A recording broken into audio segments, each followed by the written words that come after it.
Herkese merhabalar. Bugün burada sizin sorularınızı yanıtlamak için Şükrü ile beraber buluştuk. Evet. Ben Cemre Gümeli, Fatma karakterini canlandırıyorum. Ben de Şükrü Özyıldız, Evrenos karakterini canlandırıyorum. Slash Şu an Flavius, için. slash Akçora falan. The. The. Evet, başlayalım mı? Geri gelsek Akçora'ya ne eğleniriz aslında. Evet, başlayalım.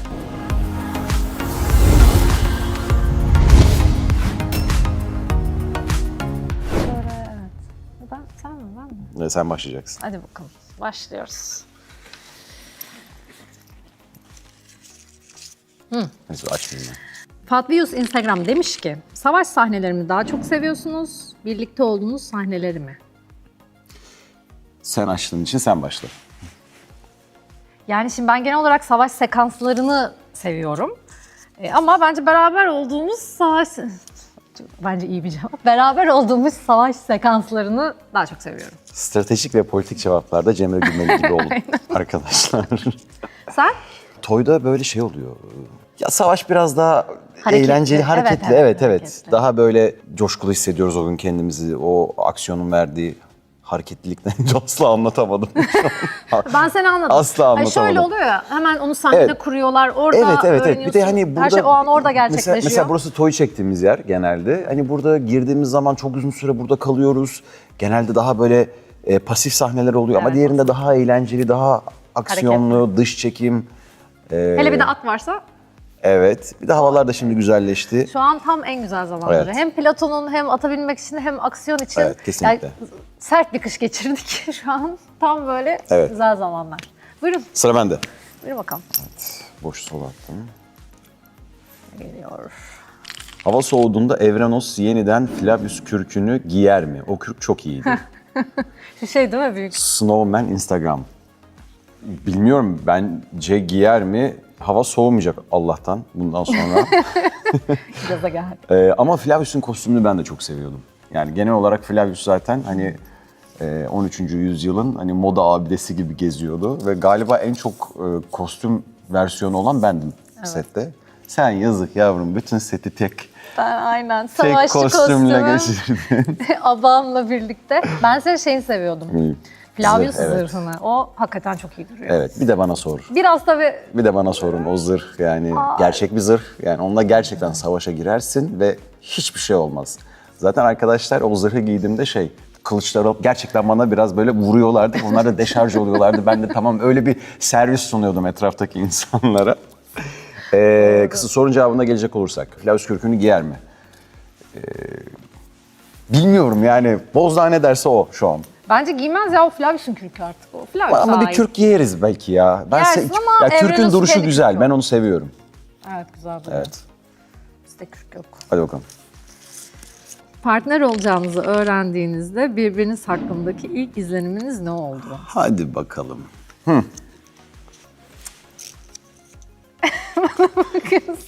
Ben başlayacağım. Sen açtın. Sana piyango çık. Şöyle, ben tabii sonradan dahil olduğum için gelirken seninle partner olacağımı bilerek geldim buraya.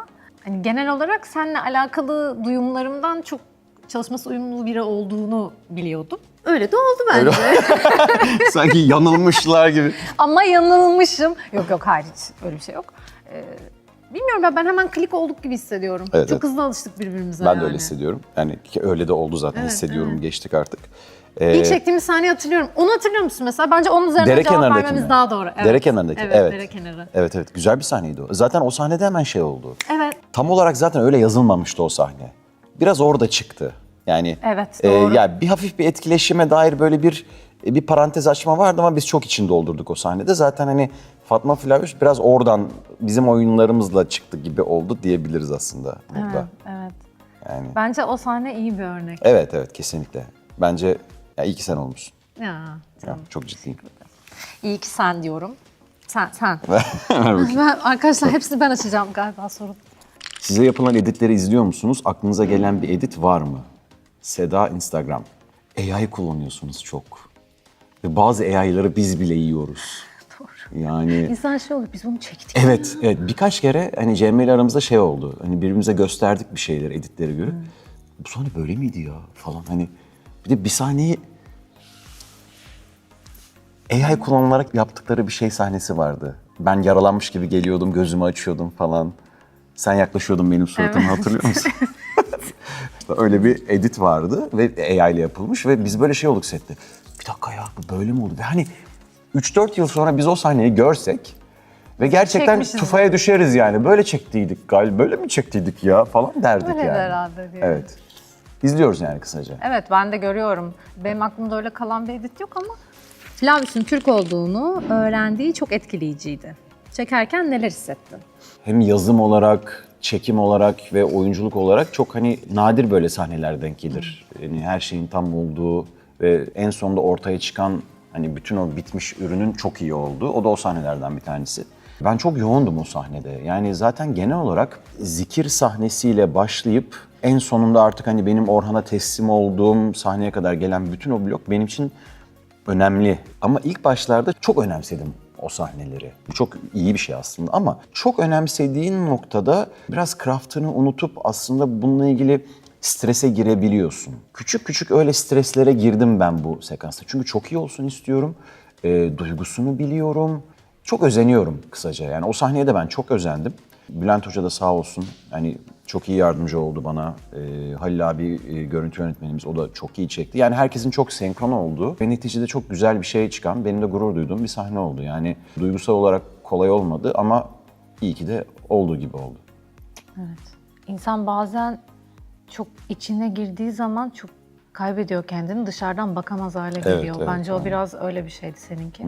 Ama dışarıdan gördüğümüz şey benim, yani sana en yakın dış göz olarak çok bütünlüklü bir şeydi aslında. Ya evet, Bir başlangıcı, ortada yaşanan kafa karışıklığı ve ondan sonra onun kendi içindeki çözülmesi ve sonuca bağlanması akış olarak tam böyle çemberin başlayıp kapandığı bir yerdi. Evet, yani çok güzel yazılmış Evet, bir blok o yani. Kesinlikle. Ben de Hakikaten aslında çok özenilmiş bir blok yani. evet, ya ben de aslında yazım ekibimize ve hani yönetmenlerimize de teşekkür ederim. Yani bu sonuçta bizim tek başımıza yaptığımız bir şey değil. Ama dediğim gibi çok nadir denk gelir böyle hem yazımın, yönetmenliğin, rejinin, sanatın, oyunculuğun hepsinin böyle tam olduğu. O da onlardan bir tanesiydi yani. Çek bakalım. Ben mi çekiyorum? Ben çekmedim mi? Doğru, sen çektin ama çektim. bana paslandı bu. Tamam bakın. Belki de sana bir soru çekerim ben de. Kamera arkasında en çok kim güldürüyor? Mine Instagram. Mineciğim. Tabii ki ben. Yani bu bir soru değil arkadaşlar. Tabii ki ben. Sen mi? Sen mi? Bu da güldürdüm bak. Bak Evet, işte evet. bak bu sözümle mesela Evet. güldürdüm. Buradan anlayabilirsiniz. Evet, Komik olan evet. benim. Böyle deyince de sen hiç komik değilmişsin gibi oldu. Hayır.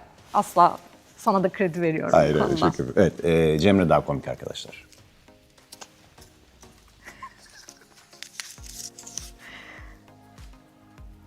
Yersen. Geçtim bir sonraki soruya. Evet. Ay bu zor bir soru ama ya. Orhan Instagram demiş ki doğaçlama yaptığınız sahnelerden aklınıza gelen var mı? Şimdi dönüp bütün sezonu böyle bir düşünmek gerek. Ya zaten %100 doğaçlama yaptığımız diye bir şey Yok olamaz. canım, yok o. yok. Aralara sokuşturuyoruz aslında Evet, ya. Yani bir şeyler eklemek gibi oluyor daha çok o yani. Ya aslında mesela baktığın zaman o ilk tanışmamız bile hani ya tam doğaçlama diyemeyiz Değil. ama hani orada biz acaba şuraya şöyle bir yerden mi yapsak, böyle mi bir yerden yapsan deyip aslında bize tanınan alanı biraz doldurduğumuz bir şey oldu mesela. Evet. Akşora'da ben biraz tabii şımardığım noktalar vardı. Oralar biraz doğaçlama Biraz olabilir. da ipin ucu kaçıyor. Evet. Kaçtığı yerler vardı yani. Ama iyi anlamda. Evet. Aynen. Yok evet öyle %100 sıfırdan doğaçlama zaten öyle bir şey yani olmuyor. Senin şeyler vardı. Şimdi normalde Fatma biraz böyle hani sert mizaçlı, biraz inatçı bir karakter ya. Senin o inadının ve mizacının kırıldığı birkaç yer vardı. Küçük küçük flört ettikleri Küçük küçük tatlı yerler. Evet, evet. Mesela kuş sekansında vardı öyle bir yer. Benim bir kumaşı açtığım yerde vardı hatırladığım. Evet doğru. Normal- O sahneyi de çok seviyorum ben ya. Evet O normalde kumaş çünkü sahnesi hakikaten orada seviyorum. senin için hani çok kırılır gibi yazmıyor ama sen biraz öyle bir yerden oynamıştın. Doğru ya tabii bazen şey oluyor. Okuduğunuz şeyde böyle parantezleri, virgülleri görüyorsunuz ve onları oynamak istiyorsunuz. Oraya bir şey katmak istiyorsunuz dediği de öyle bir şey. Evet, benim mesela- aslında öyle bir şey yazmıyordu orada. Senin kınada Tepki verdim yani. senin kınada ben geliyorum veda ediyorum ya sana. Mesela orada da aslında öyle oyunlar yaktı. Oraları biz doldurmuştuk. Hani sessiz benim bir eyvallahım vardı sana. O çok güzeldi. Evet. Atın üstündeki Aha, diyorsun değil mi? aynen, Evet, aynen. normalde evet öyle bir şey yoktu. Ya aslında daha ufak böyle şeyler ama Evet, çok tatlı şeyler ama dolduruyor yani evet hikayeyi. sahneyi bütünlüğü katan şeyler oluyor Evet. bence. Ben çektim. Sen mi çektin? Evet. Bu soru da sana gibi ama ben okuyorum. Fatma Hatun'un Evrenos Bey'de en sevdiği özellik nedir? Aleyna sormuş. Fatma Hadi Hatun bakalım. olarak düşünelim bakalım. Sözün arkasında durması olabilir ya. Şimdi geriye bütün sezon düşününce sözün arkasında duruyor olması öyle ya da böyle. Net bir şekilde bunu söyleyebilirim. Peki. Sence değil mi? Sözün arkasında durmuyor mu Evrenos? Duruyor canım. Duruyor. Soru tamamen sana sorulmuş bir soru. Bence öyle. Aç bakalım. Devam ediyoruz. Sahne dışında karakteriniz gibi davrandığınız oluyor mu hiç? Ben söyleyebilir miyim? Söyle. Şimdi ben Türk tarafa geçtikten sonra tabii ki hani bir aksan ayarlanması oldu. Ben normal zamanlarda da biraz öyle konuştum oluyor. Deyü falan. Deyü. Deyü. En sevdiği laf Şükrü'nün Deyü. deyü. Deyü. Senaryoda öyle yazıyor çünkü mesela. Sen ne deyü buradasın falan gibi. Hani ben arada deyüyü çok kullanıyorum, evet. Ya benim Başka? şey olabilir. Şimdi aklıma geldi. Ben böyle genelde benim ne hissettiğimi suratıma bakınca hani hemen suratımdadır, saklayamam yani. Tabii. Anlaşılır. Biraz o konuda bence Fatma'ya benziyorum ya da Benim gelip ne oldu? yani ya Fatma'ya ben benziyorum ya ben onu Fatma'ya kattım bilmiyorum. Ama o ortak noktamız olarak evet. Çok gizleyemem yani hemen suratımdan anlarsın. En fazla aklınızda kalan sahne nedir? Serra X. Kara kış olarak zorlandığımız bir sahne var ama sahne özelinde değildi o. O yüzden onu geçiyorum. En fazla aklımda kalan sahne. Geçiş bloğunu söyleyebilirim Evet. Müslümanlığa. Sen öldün mü ölmedin mi? Öldüğünü zannettiğimiz sahne, o sekans. Senin o çok iyiydi. Ben orada gözlerim benim kapalı aklıma bir şekilde tabii ki yatıyorum ama hani senin oyunlarını duyuyordum ben. Ve hani çok şey geliyordu kulağıma, iyi geliyordu ve Ya. gözlerim kapalıyken böyle çok hafif böyle bir gözlerim kapalı halde bir yaşarması gibi küçük bir etkiye sebep Teşekkür oldun. ederim. Evet, güzeldi Teşekkür oyun. ederim. Evet, o blok, Evet. onu söyleyebilirim ben de. Ben de sıra galiba. Hadi bakalım. Ha bu zaten direkt banaymış soru. Ceyda demiş ki Fatma Hatun için Evrenos mu, Flavius mu, Akçoğra mı? Akçore'de de biraz eğlenelim be. Baktığımız zaman tabii ki ilk vurulduğu kişi Akçoğra olduğuna göre aslında Akçoğra demem gerekiyor. Ama Evrenos'ta da bir şeylik var. Hepsinin sentezi. Hepsini sen... Yo ya sanki Evrenos bana olgunlaşmış hali gibi geliyor Flavius'la Akçoğra'nın. Daha böyle sanki bir olgunluk gelmiş gibi. Öyle geliyor. Şimdi bak, Akçore'yken rol yapıyor zaten. Flavius'ken bir şeyleri gizliyor. Artık Evrenos'ken hiçbir şey gizlememesine gerek yok. Olduğu gibi. Evet ondan. Lütfen. Yani tabii ki tercih edecek olursak Evrenos halini deriz ama ilk vurulduğu hali Akçoğra olduğu için Akçoğra hepsi aynı kişi arkadaşlar bu arada. Hepsi benim bebeğim. Hepsi aynı insan. Evet. Bakalım. Son soruyu açıyorum. Aa, bitti bile. Buyurun. Oo, bomba. Hazır mısın? Evet. Cemre ve Şükrü olarak Fatma ve Flavius'a aşık olur muydunuz? Nazan X bombayı patlattı. Evet. Ben söyleyebilirim. İki karakter için de ayrı ayrı düşünüyorum kişi bazında. Evet. Bence Fatma zor bir karakter. Çok zor. Çok zor bir karakter yani. Onu söylemem lazım. Bilmiyorum evet. Fatma'nınki biraz fazla naz aşık usandırır Sen dur kıvamı bir dakika. var yani. Sen şimdi Cemre olarak Flavius'a aşık olur musun? Soru galiba bu. Evet ama ben ikisini de düşünerek söylüyorum yani insan Tamam, peki. bazında. Tamam. Yani Fatma'yı o kenara ben Cemre olarak değil de bunu Tamam. direkt karakter olarak bakıyorum. Fatma evet zor yani biraz onunki aşık usandıran cinsten bence. Ya o zamanın dinamikleri bu zaman dinamikleri çok farklı. Flavius için de Flavius bence evet ya Flavius olurdu. Flavius olunurdu ya. Olunurdu evet. Evet. Çünkü her ne kadar Akçoğra, Flavius, Evrenos diye gidip gelse bile kendi içinde tutarlı birisi. Arkadaşlar tutarlı olması çok önemli. Özellikle tuttuk. O tutarlılığı tuttuk. Evet, ya tutarlılık önemli. Olurdu. Sen? Fatma zor. O zamanki Fatma'yı al bu döneme ışınma çok zor. Yani çok inatçı. Çok. Ondan sonra hani uğraştırmayı sever. Tamam o zaman için böyle şeyler çok tatlı. O zamanın flört dinamikleri bu ama bugünün flört dinamikleri böyle değil. Yani o zaman Peki canım düşünelim. sen bilirsin olursun da yani uzaklaşırsın oradan. O zaman düşün. Ne yani bu kadar mı diye ondan sonra gelir o da. Doğru.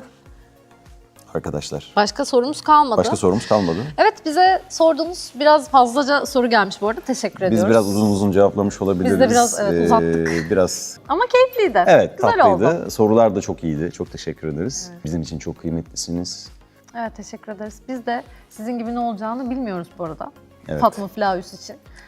Merakla biz de bekliyoruz. Yani siz neredeyseniz biz de sizden bir tık öndeyiz gibi düşünebilirsiniz. O Ama yüzden bir tık öndeyiz yani. tık O yani tıkta çok- da aslında bir şeyler oldu ya. Hiç- Siz bunu izlerken yayınlanmış olacak herhalde. neler? Hayır yok. Bunu izlerken hangi bölüm izleyecekler acaba? Neyse yani kısacası önümüzdeki birkaç bölüm bir şeyler oluyor. Evet, o yüzden Fatma ve Evren Uslu için. izleyin. Bu arada YouTube kanalımıza da abone olmayı unutmayın. Evet. Teşekkür ederiz. Çok teşekkür ederiz. Görüşmek üzere.